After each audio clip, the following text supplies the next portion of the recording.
Right, so here we are, back at the pizza oven. So the plan today is we've got some old fireplace stuff. It's actually a gift from my parents' house. So we're going to use that as a hearth for the front. So what I need to do is cut a curve, which is going to match this curve with a slight overhang. That'll give us an extension of the hearth, makes it easy for getting pizzas in and out. And once that's set, we need to make a former that matches this arch. And then what we're going to do with that is we are going to put a series of stone in an arch, which just slightly overlap this, I think. And then that's the front of the pizza oven done. So while Ritch cracks on cutting the hearthstones, I'll remind you, if you're going to do something like this, please always wear your PPE. Ritch is wearing steel toe cap boots, a respirator and glasses and ear protection.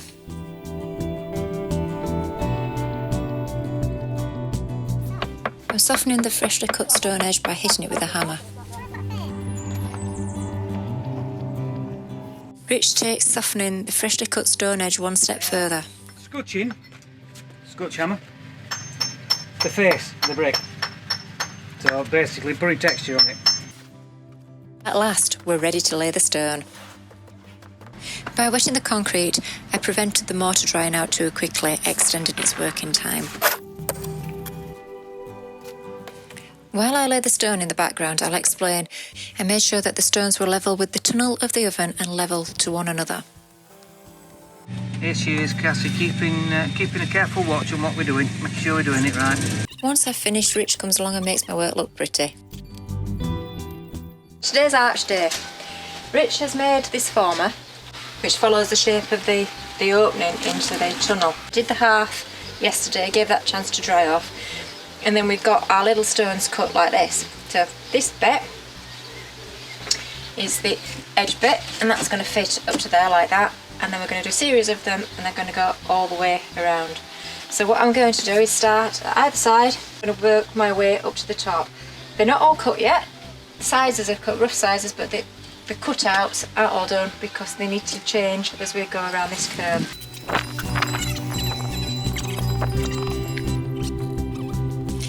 Never having built an arch before, I had to figure it out as I was going along.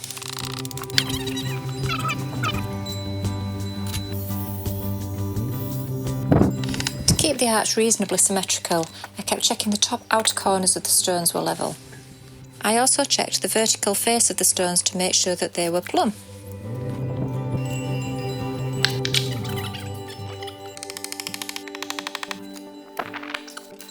We made a cardboard template so Ritch could cut the final keystone.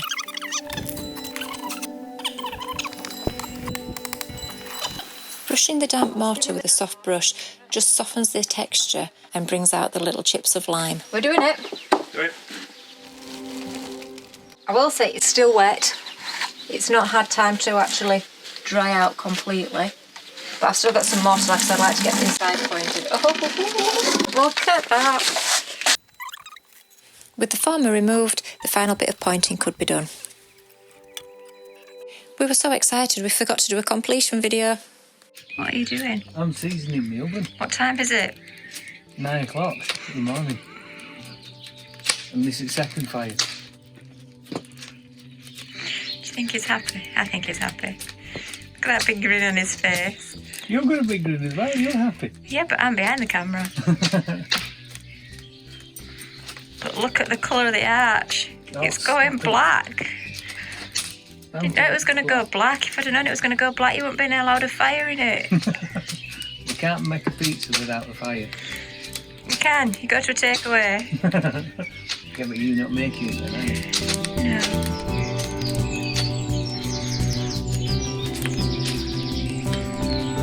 Working well.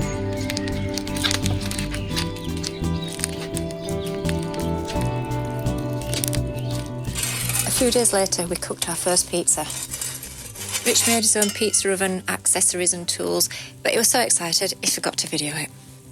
We absolutely loved building our pizza oven and it gets loads of use. So we would encourage you, if you have the space, time and inclination, have a go. It's a great addition to your garden.